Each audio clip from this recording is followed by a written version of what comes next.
एक परिवार था। उस परिवार में 3 बच्चे रहते थे। उन बच्चों के मम्मी पापा रहते थे। माँ अपने बच्चों से बहुत प्यार करती थी, इसीलिए वो उनसे कोई काम नहीं करवाती थी।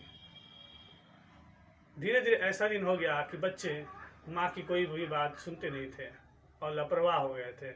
माँ के ऊपर सारी जिम्मेदारियाँ पड़ रही थी।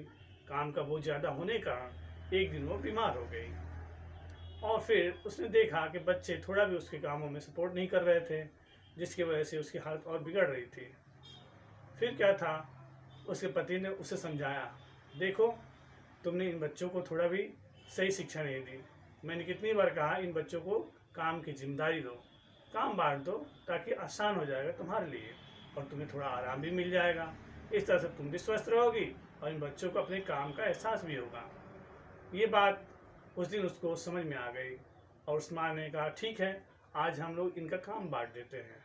फिर क्या था, बड़ी जो लड़की थी उसको खाना बनाने का काम दिया गया, बर्तन धोने का काम दिया गया, लड़कों को झाड़ू लगाने का काम दिया गया और हर किसी को अपने अपने कपड़े धोने का जिम्मेदारी दिया गया कि भाई अपना कपड़ा तुम्हें ही धोना होगा और खाने के बाद तुरंत ही अपना बर्तन धोना पड़ेगा।